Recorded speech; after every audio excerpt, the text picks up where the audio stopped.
Just say your name and then action.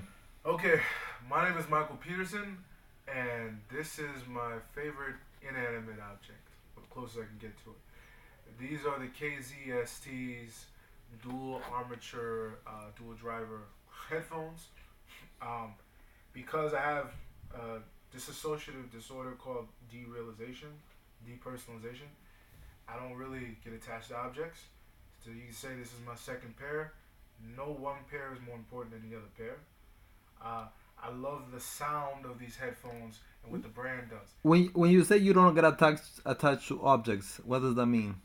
It means that the only things that stick out to me are like people that I meet, conversations that I have, and relationships that I have with individuals, friendships, things like that. When it comes to stuff, uh, it doesn't mean anything to me in a sense that I know how to emotionally measure. When you were a child, did you have any toys that you liked or you got attached to, or like? Um, uh, I mean, when did you realize that you didn't get attached to objects? well, this was like 7 years ago, but I had a panic attack that I never woke up from, and I'm kind of still living through. But I was able to get a degree with it, so it's not really. I used to think it was the most important thing in the world that I had this issue, but it's really not. Like there are people that have it for 10, 20, 30 years and they raise families, they get houses. Um, so some people recover, some people don't. I can't really allow myself to hope about that because otherwise it's not going to get me anywhere. Like I have to live each day and move forward or I'm going to die. You know, that's But about so when you had a panic attack and then you realized you didn't like get attached to objects, or like everything felt like it was fake. Like at first people felt like they were fake as well. Like everybody looked like robots. Like that was why I couldn't leave the house for like a year and a half. Like everybody was robots. But how I fell back in love with at least people, not necessarily things, was music. So it's probably why I picked the headphones. Because when I was in the hospital, my dad was able to get my iPod inside after a couple weeks at the second hospital, and I noticed that even though because I didn't think I had any emotions, I couldn't cry. Then all of a sudden, whenever I heard music, I would cry. It didn't matter what the music was. Like I would just be in tears, and I couldn't understand why I was crying. It just would happen. And at first, listening to music used to give me a lot of pain. After, I came down with the disorder, and eventually, I learned to really love the emotion. Like finally, I was feeling at least that again. so in terms of that, you say you were able to like because people everything felt fake, so people now don't feel as fake. Why? What does it mean to say that objects feel fake? Um, it could be a depth perception issue. The world used to look a whole lot more three dimensional.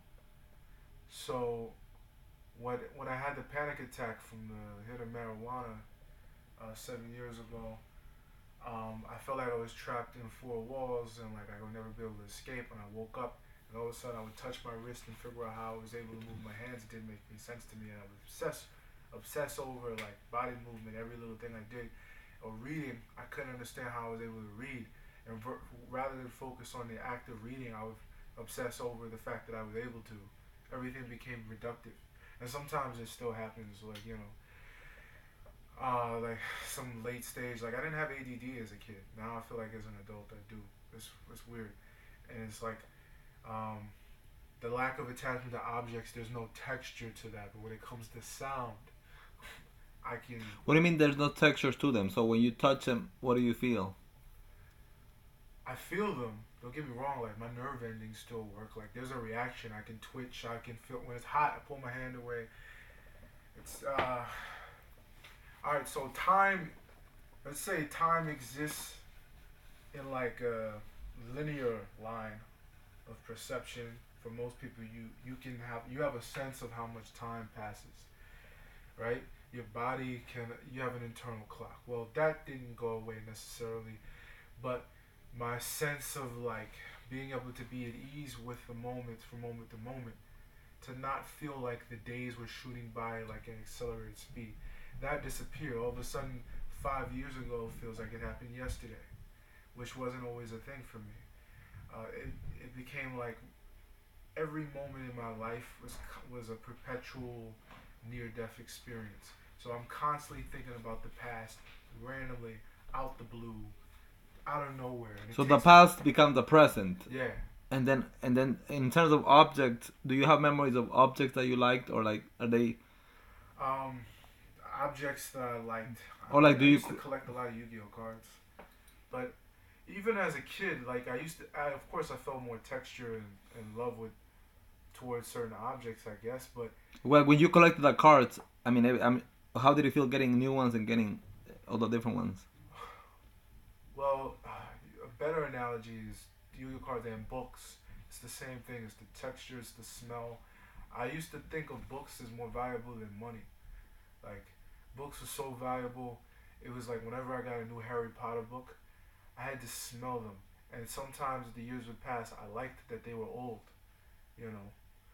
Now there's not much of an attachment to that. So I guess you could say the one thing that I used to be attached to, because I could actually. But it seems like, for example, if you mention Yu-Gi-Oh cards, you mention books, you mention headphones. There are things, because there are things that, like, a book has a story, Yu-Gi-Oh cards is a game, and it has things written and it has characters, and the headphones is a device so you can listen to music privately. Yeah.